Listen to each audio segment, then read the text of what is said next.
But I guess I'm just not even gonna ask again. I'm just gonna, because we got cut off there. But yeah, I hear you 100%. Just like it's, managing all these roles, all from home. Yeah, And and with limited bandwidth, both literally and figuratively. Of course, that's kind of what was just happening with the Zoom call. Like, you're trying to do professional things like make music, record an interview, teach a class, and there might be two other Zoom calls going on at the same time with my kids going to their respective school programs and classes and whatnot. So but hey, we have internet, and hey, we have three devices that we can all work off of, and we have a roof over our head, and I have a steady income, and my wife has a job, and matter of fact, she's out working at the skilled nursing facility in Oakland that she works at now, and that's a little unnerving, those are places that are often seen right now lately as hotbeds and little petri dishes for the coronavirus to kind of spread very quickly. Nursing homes and assisted living places, perhaps a little bit more than where she is. She's at a skilled nursing facility where there's not a lot of coming and going, but it's still, it's she's working with very, at risk populations, and she's the one who's kind of out there on sort of on the front lines a little bit. But I really pray for those people who are really on the front lines. totally. No, I think it's, yeah, these are like real people. I mean, these people, they're really, I don't think they're necessarily trying to seek praise from these jobs either. Like when I go to the grocery store, I don't think my grocery store clerk thinks of themselves as any kind of hero. I think they're just like, dude, I'm stuck in this thing. But whether they like it or not, I mean, and whether we like it or not, they are the people who perform these jobs, which we can't really do without. We need these services in order Yep. to day. Right. And yeah, I think it says a lot to the fact that, your wife is, I mean, I guess I'm curious, did she choose to go back to work, or was it like is it mandated that she go? And No, it's mandated. There was actually some discussion amongst the two of us whether she could take some time off or be furloughed or choose to go part time, and that really wasn't an option. Matter of fact, there are other people in her facility that are quitting, and but physical therapy is deemed an essential service. I mean, she's dealing with old people who are stuck in bed and recovering from surgeries and whatnot, and so she helps them on the rebound. She helps them get up and out, and so it's really an essential thing that needs. As a matter of fact, it might be one of the things that keeps them from getting sick. totally, no, totally, Keeping their health. yeah, Yeah, I mean that's the general vibe around here. We're trying to go about life as we know it, but under very different circumstances. I mean, some mornings I wake up and I think, what a peaceful world. We've all been forced to hit the pause button. I was reading an article the other day about the it was called the be prepared for gas to be gaslit to be gaslit, to be fooled to kind of go back into life as normal. And certainly, it's, Trump is busy doing that. The president of Brazil just fired the health secretary, and there are these right wing politicians who would like us to believe that everything's going to go back to normal, and might you know put a lot of us at risk again, or escalate the risk. But on the other hand, wait a minute. What are the blessings that could be culled from this experience, that where we can step back from our regular busy lives and be grateful to listen to the birds that are singing again, and the fact that I haven't gotten in a car in over a week. The fact that we're eating home cooked food all the time, that we're spending all this beautiful time with our family members, and I'm getting a chance to shed more than I have before, and all of that stuff is so beautiful. So yeah. yeah. No, I hear you, man. I think yeah, this is probably one of the better things about it too. I notice connection with me and my wife has also grown a lot. I mean, this is something that it's important. Additionally too, I mean, you know me, you've been watching you've been an avid follower of my challenge to just work out every day before breakfast. And I mean, you actually asked me about the bands I use too. I think, what is it? Basically, yeah. I, yeah, this is like a real cool time. One concept you kind of brought up as well, that I've been sharing actually with each new interviewee is this idea we talked about in the first interview of just looking within. Yeah. Idea of just kind of having the time to do that. I'm wondering if you might be able to speak to that specifically, just a little bit more.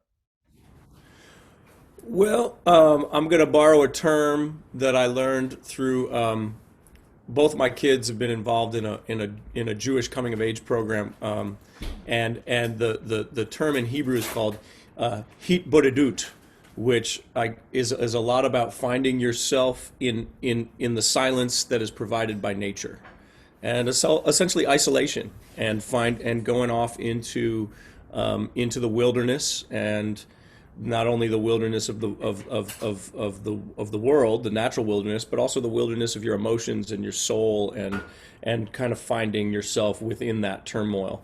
And I think in so many ways the world has been put on the pause button has been hit. It's so much quieter. I mean, for some of us, for me, my life, usually at this time of year there are so many festivals that I'm taking my students to, and I amp up my work week.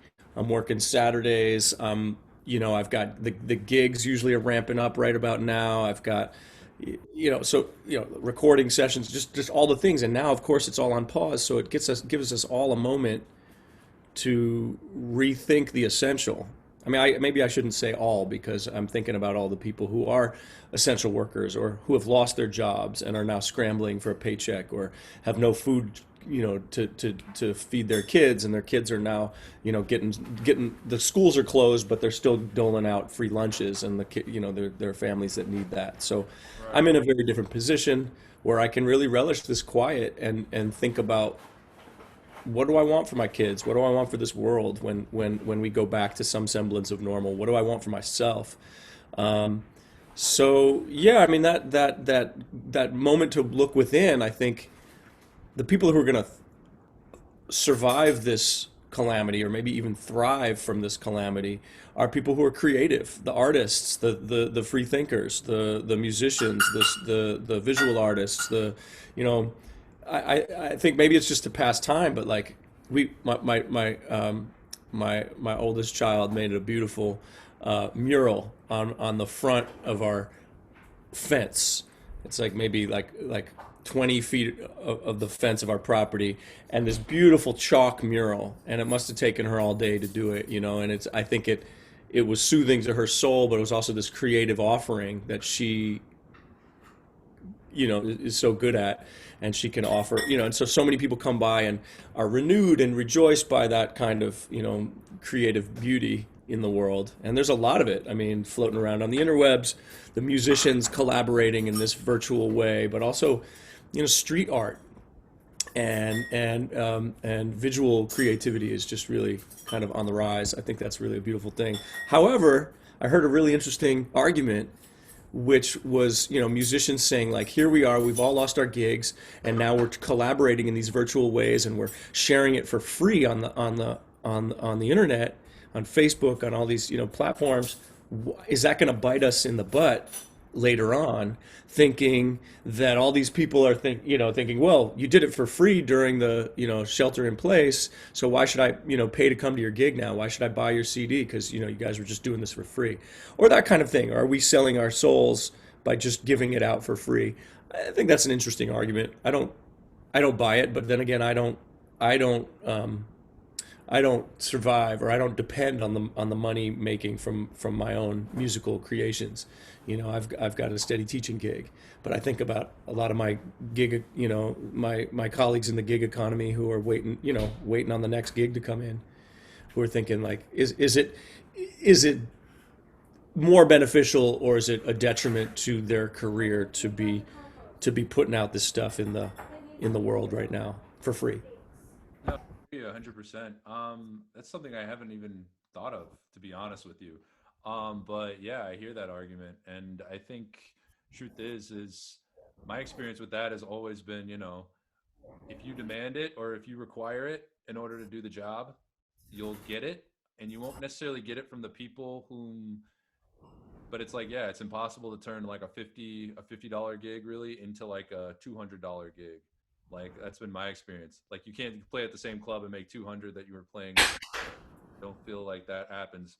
It's kind of like I found in my experience, it's more like, yeah, you start out you're accepting $50 gigs, but then there's a certain point where you just kind of say, I don't really want to do this unless unless there's some more at play here.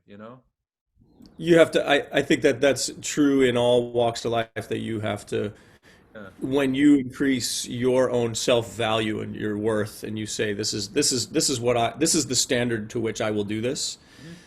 A lot of people see that as the psychology as oh, your product is more valuable, so then I will meet your desire, and maybe the demand increases. Sure. But I think too, like what I'm seeing too is that, how would I say this? There's so many great musicians out there, and this is part of why I want to do this podcast. There's just so many great musicians out there, so many great educators, so many great people who work in our industry who no one ever knows about, because they don't have you know, that light shown on them on any, or there's just a lot of creative energy, but it's kind of like it sits and it doesn't really get used ever. Yeah. So it's like when but for instance, we sit down, we have an interview, all of a sudden there's something out there in public that kind of displays who you are, I am, and it kind of brings that whole conversation, it opens up another conversation, and it kind of creates space, you kind of create a space for where there wasn't one before. And and I think that's ultimately what it is.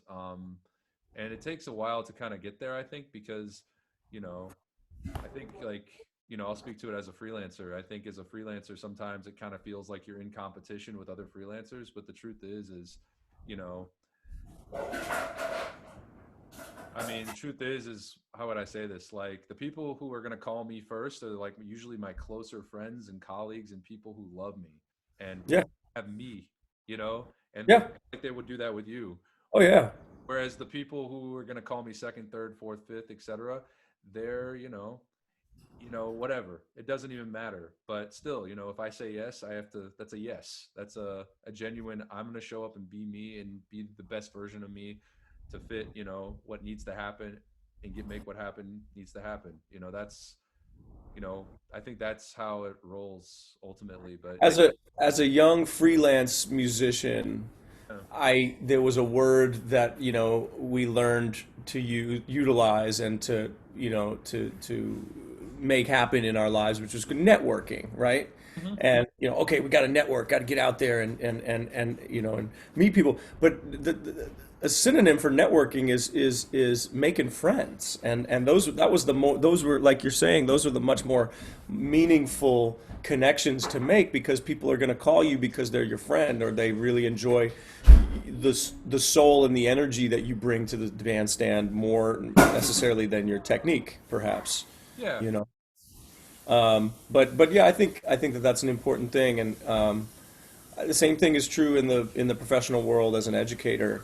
I think, well, I guess as an educator, amongst peers, amongst colleagues, you want to make friendships, you want to make lasting connections, and people respect your work. But actually, it got me thinking now about, as a teacher, my first job of as a teacher with my students after this quarantine has started, was just not even to like teach them anything technical about being a musician. Or lately I've been trying to teach them some certain platforms, which I'll get into, but more it was about having this connection.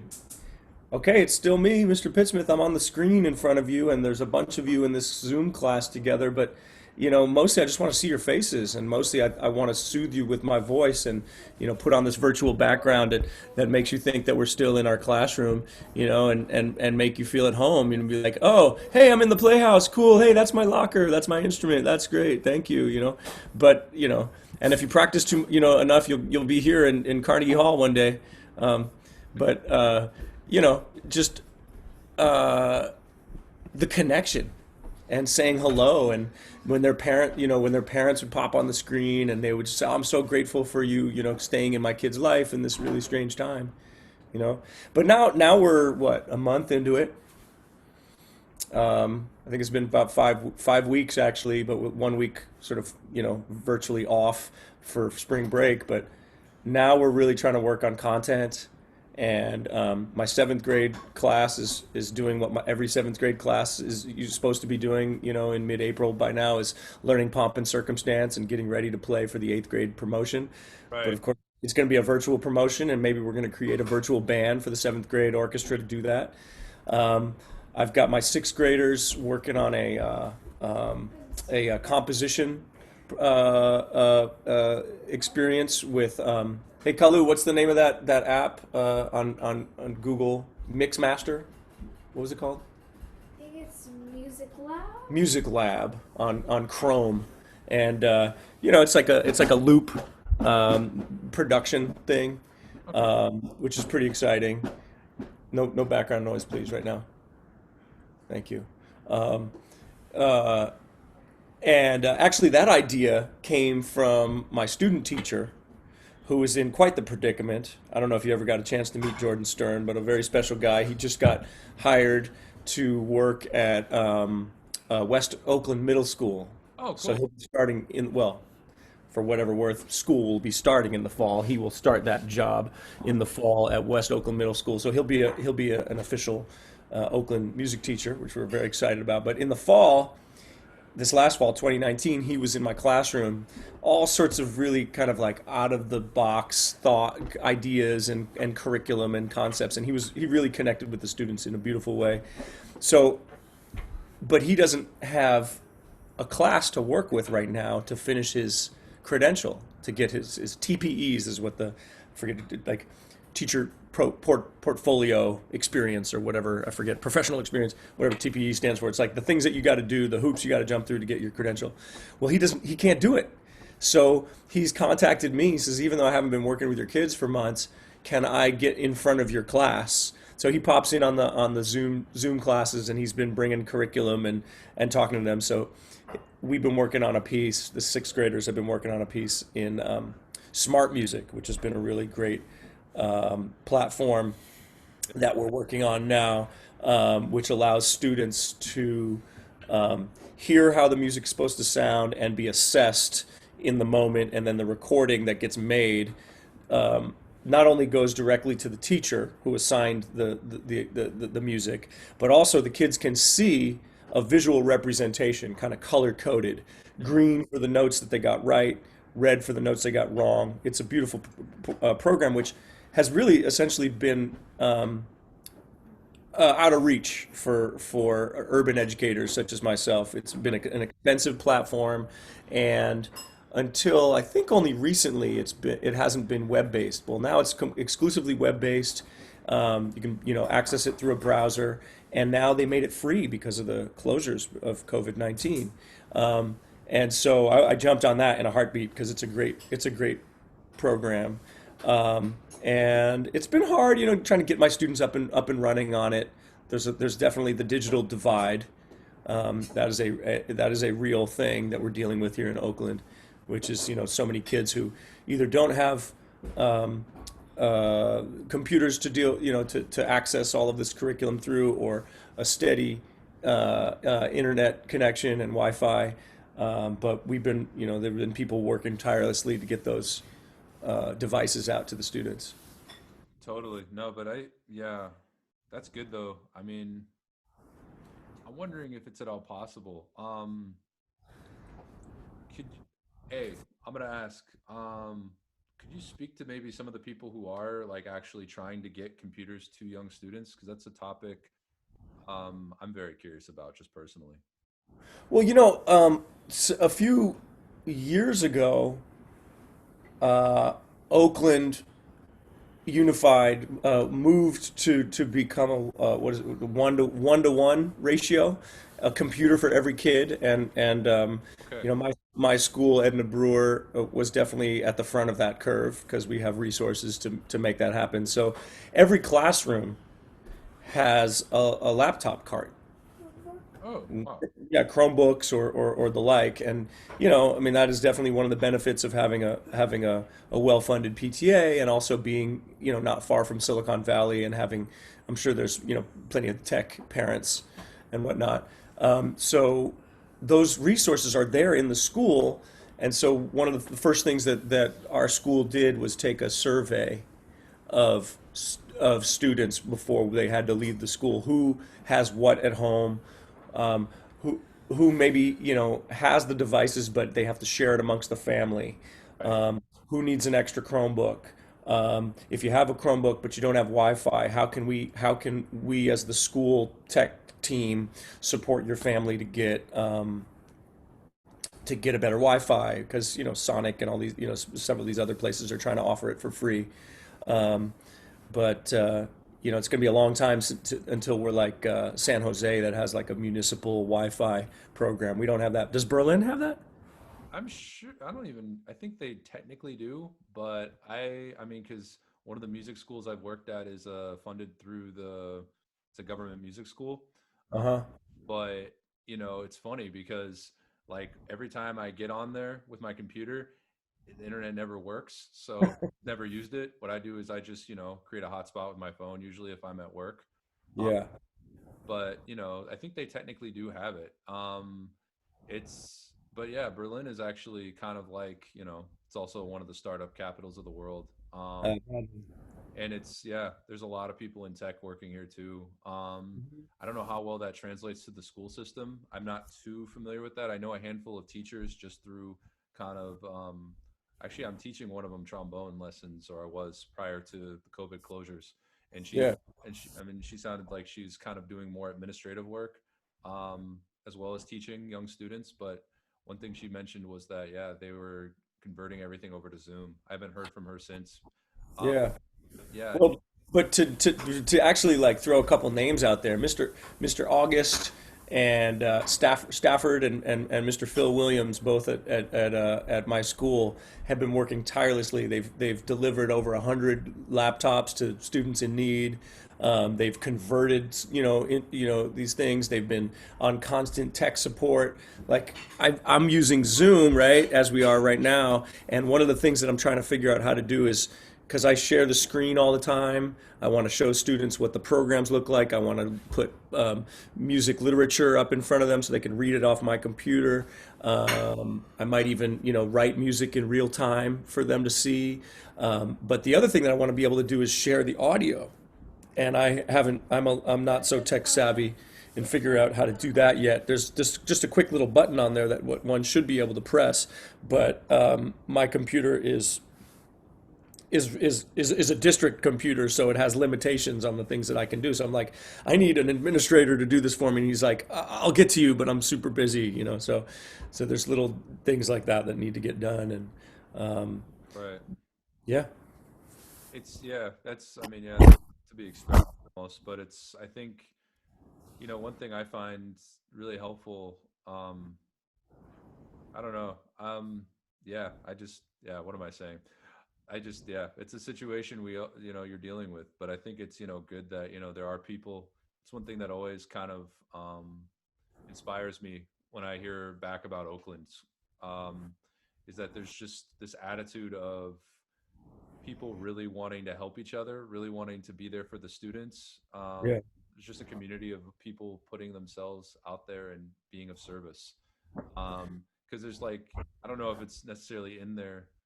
Well, one thing you were mentioned before that maybe you could speak to too is just a lot of what's going on now with the schools. What you told me before was that the grading system is a little bit interesting. Has that been cleared up, and how is that looking like for you to teach this way, electronically and virtually? yeah.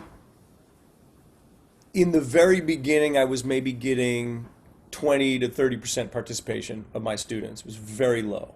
Hmm. Then spring break gave a little reset button, and then when we came back, the district had reached a memo of understanding uh, uh, with our union, and made it very clear about, okay, this is what curriculum is going to look like for the rest of the school year. Okay. So we're adapting, and also the expectations were then extended to the students of like you're still going to participate because now grades are pass fail. We can't give letter grades because of an equity situation, because of the digital divide.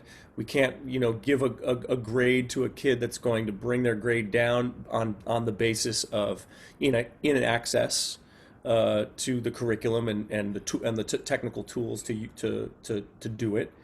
So yeah, we've moved to pass fail, which is somewhat problematic because now when I look at my grade book, I have kids completing all the assignments and kids completing none of the assignments. And with their advisory teachers, we're trying to reach out to the kids who are kind of our ghost students, like where are you? You're not present. You're not coming to the Zoom classes. You're not handing in assignments. What's going on? Some of them are taking care of their little brothers and sisters. Some of them are going to work with their parents. Some of them have no access to technology. Some of them, their parents have gotten sick. I mean, you know, the bleep is getting real. So all we can do is offer our support and say, we understand, maybe, classwork right now is not your priority, and we're here for you, and what can we do for you? That changes our tone towards them. Um, but yeah, I mean, then they're the students who see this as a great opportunity to slack off and not do anything, and none of those situations are real for them. They're doing just fine at home, but they're just not doing their work. And motivation is a challenge.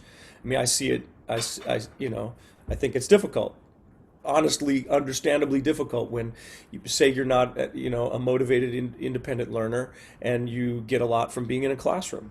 Or maybe you are a motivated independent learner, but you also get a lot from being in a classroom, and now you can't be in a classroom together. And how do you work through the curriculum together? How do you prepare for an AP test that now has been completely changed? I mean, my daughter's a junior, and she's thinking about how this is going to affect her eligibility towards college and applying to college. She was able to squeeze in an SAT exam in the fall and did just fine. But she was she was going to do it again this fall, the spring, and it was canceled the day before, and that was devastating to her.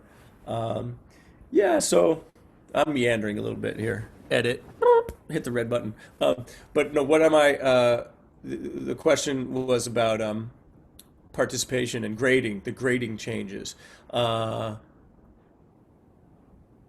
Yeah, I mean, I'm given an easy A for anybody who just does any of the assignments that I'm giving, essentially.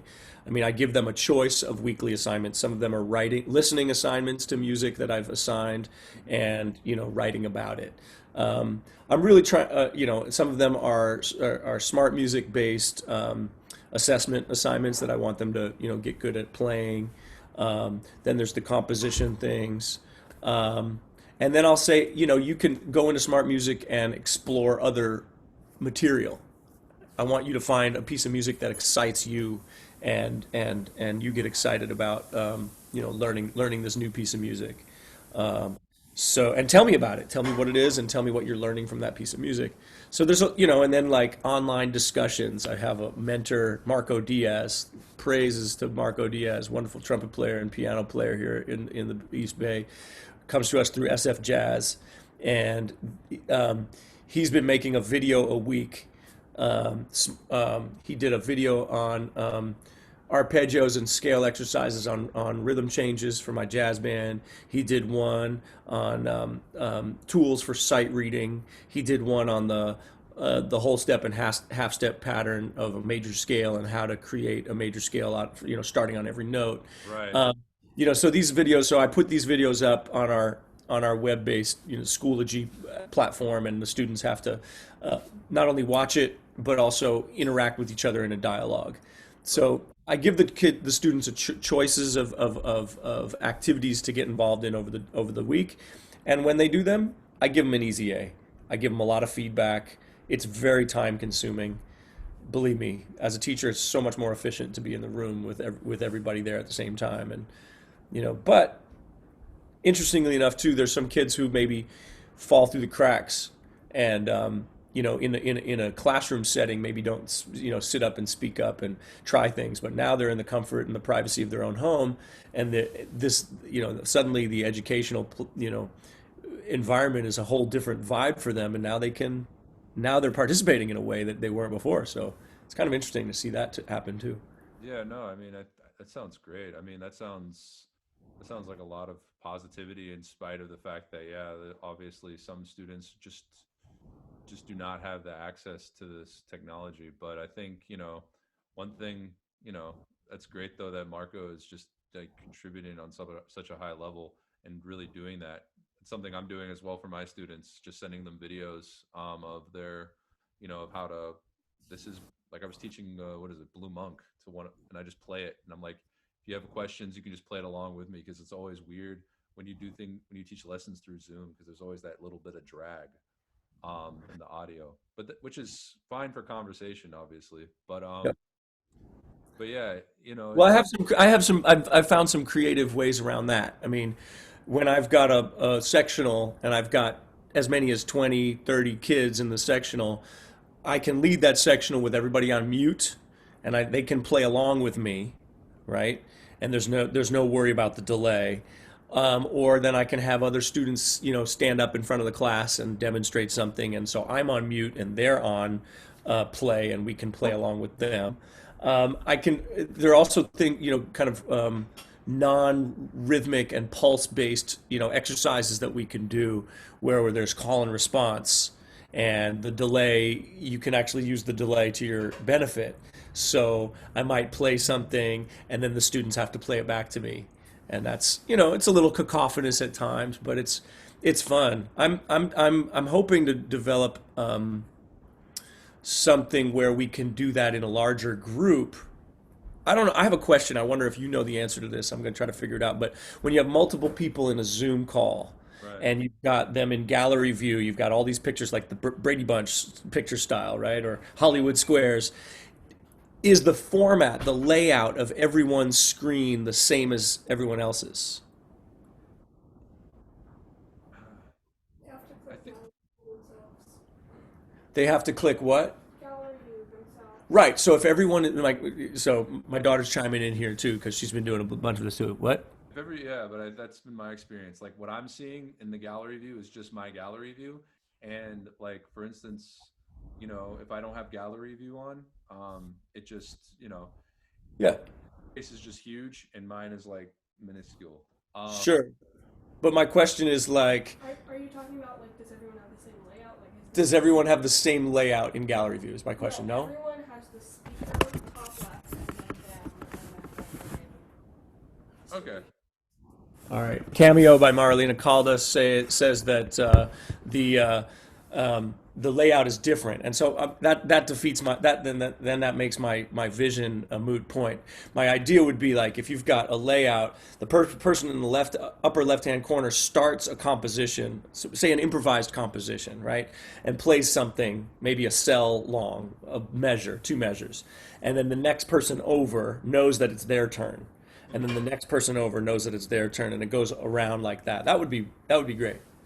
Yeah, no, I mean that's ideal. I think, I've done some stuff with that a bit too, where I actually do this all the time with my students because yeah, like I had this happen with me with my private teachers when I was growing up. Just like the idea is like, all right, and I do this too when I had them in person, is just put the metronome on at 60 or whatever, it doesn't matter. Just keep that metronome on, play an idea, and get them to play it back, and just call them out when they don't do it in time. Like I don't care, and so they start developing their ear. Um, but yeah, I noticed that's something that's also kind of a little funky with the online teaching. Is like I have to remind them, put your metronome on. I can't, my metronome does not work for you like anymore.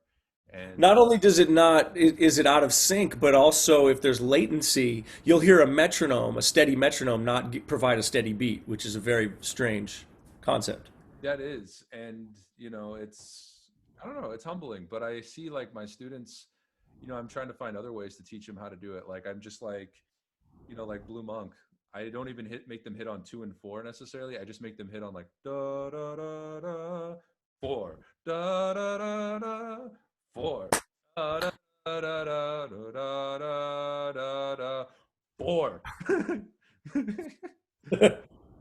Like just like get them to just try to get them like line one beat up. Just line one beat up when you have a half note. So Yeah. Hey, Baron, I got to go to the little conductor's room. Should I bring the computer in with me, or do you want to just hit the pause button for a second? let's just keep going. Bring it in. Like I've never had this happen during a video interview. So dude, please. No, I don't think I want to pee on camera. I'll be right back. Oh, that's what you meant. Oh, I didn't even get. I'm hitting pause. We can resume. Oh yeah, that mug is gold though. Yeah. Let me just get a quick screenshot of it real quick. Well, yeah. Man, gotcha. I just got you doing it. And I had written in virtual right there for our last interview, but now it's getting faded. And I can pencil that in. I'm sure, not an issue. But dude, yeah, I think one thing I did ask you before that you kind of really touched on is I guess that I want to know. We've talked about like everything teaching wise. I think we've talked about idea of looking within, and you had a beautiful answer for that. I want to know now, in the last month, because we don't really know what's going to happen. I know here in Germany, what's they're saying is schools are all closed till May 1st, and then slowly they're going to open them back up. Yeah. People back to work slowly. But it's very timely. Like my wife right now, she's having to go, she goes back to work Tuesday, she works at a jewelry shop as like her side gig. And that's kind of, they have really strict restrictions on that though. It's very much like 3 people in at a time, no more than 3 people in the store, and wear a mask and gloves. Yeah. And wipe everything down, of course. Yeah. But so there's that. But maybe you can speak to this. What have you, because of this, we don't really know of the uncertainty. What have you done to prepare as of now? I mean, yeah, like I throw this joke out here a lot, but I mean, have you frozen your toilet paper at all? It lasts longer that way. Really? Freeze some toilet paper. Interesting. Didn't know about that. Yeah, it comes out. It's got that nice little, it's like blueberries. You just like thaw it out a little bit. And Alina, you heard about this?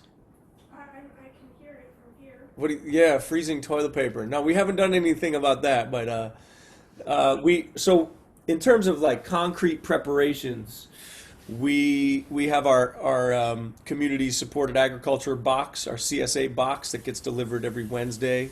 okay, work. We love that. And we're also great, we can sink a few more dollars into it by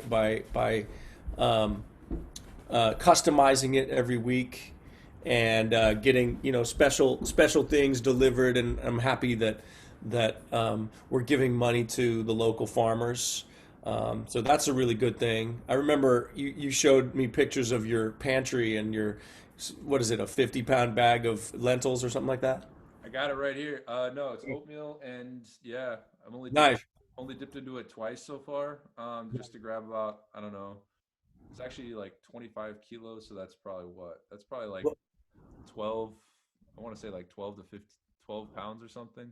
I That don't. sounds about right. Well, we haven't gone, super bulk on anything but coffee. I think I probably bought the largest, single bag of coffee in my life I've ever bought. It's like a 4-pound bag or something, Yeah. Costco, I think.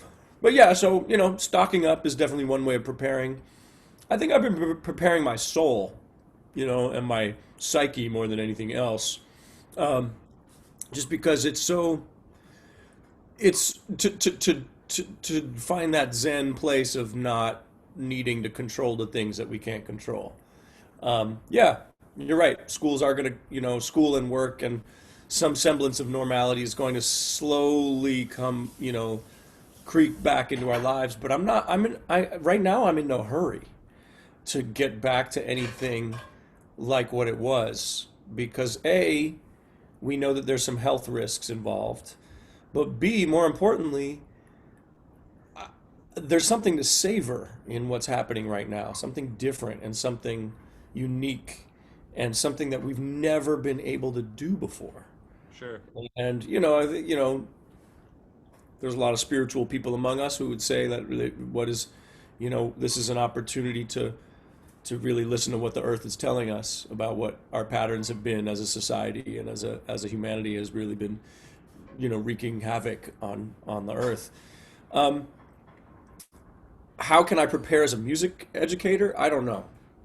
I really don't know. I think I need to look at my curriculum and how I can hand it out in certain ways. But I'll tell you one thing, which I haven't touched on yet in this interview, is like, as a music teacher, I think it's really important to give students an opportunity to do something that's not on a screen. Right. So I feel a little bit hypocritical getting excited and getting my students up and running on on these platforms, on these digital music assessment tools, and here, go to this website and and utilize its format here, because what a great opportunity to get on your horn and not have a screen in front of you. Right. Because the kids are already ODing on it for other things, other classes in their school day, and it would be really good to have this other format, this other modality. I mean, that's why I became a music teacher in the first place. Right. Totally. So to prepare for something completely different. I don't think I can prepare other than one day at a time. I also need to kind of read the needs and the capacity of my community, which I think is different than a really sort of affluent private school or well-funded suburban, environment that doesn't have the same concerns as our kids in Oakland do. Right. Totally. And I mean, I think it's good too, just because, the way, I don't know, I feel like, the way, I shouldn't say totally the way I came up, but I should say, the internet was nowhere near what it was when I was in middle school. Hmm. And I remember, yeah, the way to write music was literally sit down at the piano. Remember Porter? He had me sit down at the piano with with a pad and paper, and just was like write, write the stuff out. That's I how I love it. wrote my first tune that way. Like I was just like, what is this chord? And then he played it on a guitar for me and kind of showed me the chords and was like, no, no, that's your tune. No, no, no. I mean, I helped you find some things, but like you knew what you wanted to sound like, and that's what it is. So here you go. And Nice. I remember that was like a big kind of moment like in my career. And I think like these kind of things are like you say, there's something about actually, because I know I've I mean, there's something about sitting at the keys and just actually like hearing a live acoustic instrument and being Yeah. connection with it. That's totally, devoid of, anything technological or computer like that. I guess the piano is a high performance technological advancement. I mean, you have like all the functional notes in one place. But that being said, You're getting me to riff here for a second. Some of the more like spiritual books about our path as musicians. right, I'm gonna hold them up in just a second. But like you're talking about these very like defining moments of hearing an acoustic instrument or like the feel of the hardwood um, music bench. Uh, let's see, is there one more? I think I got the ones that I wanted to grab. Oh yeah, here we go. Yeah, I think I have there's four of them. Okay, and then I'll go back to where I think where the reading light is better, or where the Wi-Fi is better. Um, uh, yeah, I mean, we became musicians not because we sat in front of a computer and like could plug these certain things and be like, whoa, listen to this fat beat I made. Although that's a perfectly valid way to make music and become inspired by making music. But you're talking about like Someone come play here. the sound of your first B flat on your trombone and how it bounced off the wall of the band room, or the sound of one of my heroes, Paulo Sergio Santos, on a clarinet, playing clarinet in the Cazadero Canyon, and the sound of his clarinet bouncing off of the redwoods and through the creek, and it's like, oh my God, this sort of oral acoustic organic experience. Well, there's a lot of spirituality in all of that things, and I found four books just now on my shelves. This one in particular by Stefan Nachmanovich. It's called Free Play: Improvisation in Life and Art. It's a bunch of shorts. Each paragraph is a bunch of shorts about free play, about improvisation, but about finding the muse in very different, unique ways. And then this one is also very similar by W.A. Mathieu, I guess, Mathieu, the listening book, Discovering Your Own Music. Do you know this one?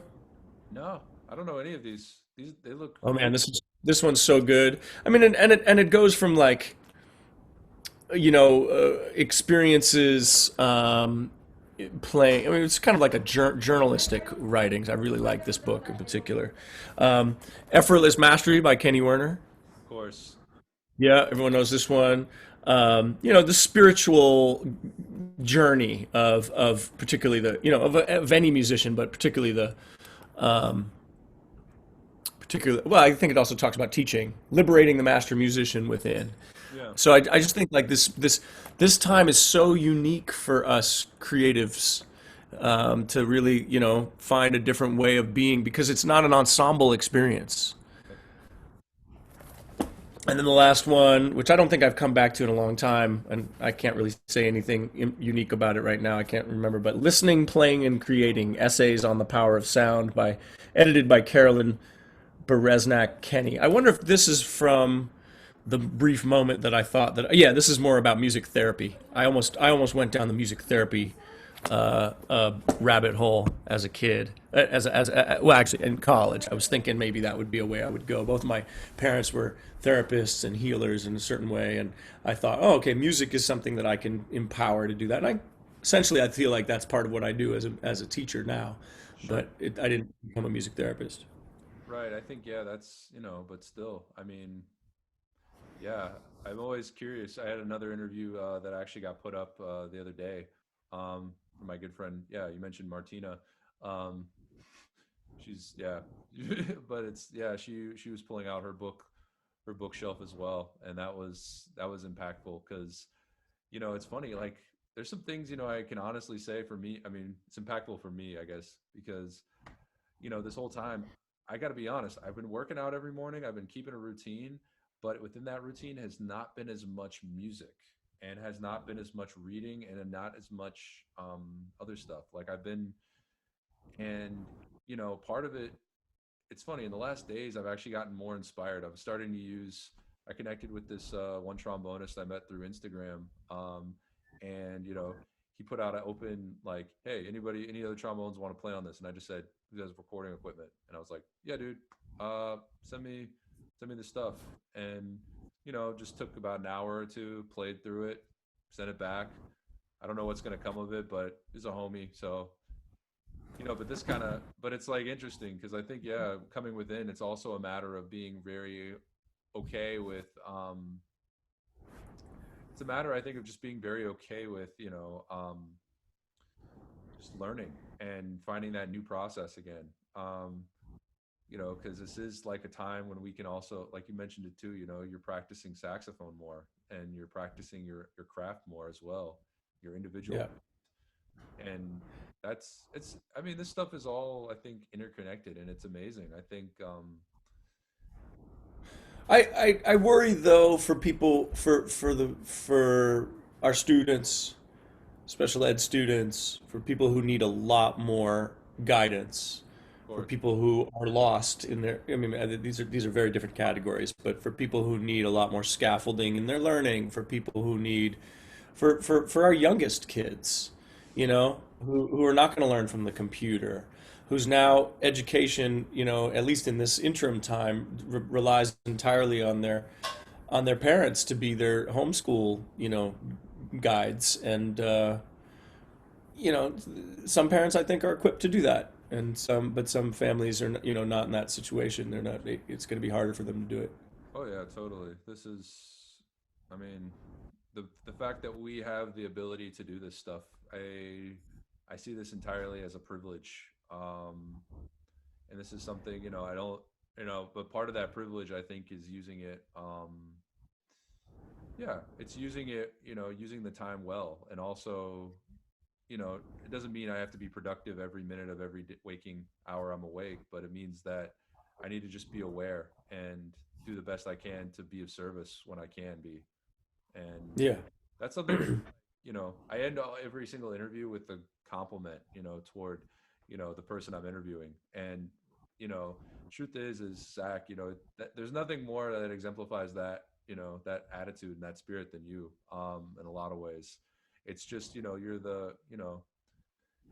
just someone who really, brings a lot of compassion and a lot of, you know, I would say thoughtfulness as well. But truth is, man, I feel like you're just like such a, like, you're one of these teachers who it's like you had, one of these teachers and one of these players who plays music and teaches music because you feel like deep in your heart, it's the job that needs to be done. Um, Mm. and that's something to which I am, grateful for because I've gotten the opportunity to learn from you, and so many other young students have gotten the opportunity to learn from you. And you know, OUSD, they're great. They are very lucky to have you. I think without patting you too far on the back, I'm just gonna say I'm just gonna end it there and say I'm really grateful. Every time I've asked you for something to help out, and every time you're just like, yeah, let's see if we can make that work. And that's something I take, you know, that's something I take to the bank every time. I really appreciate you, Zach.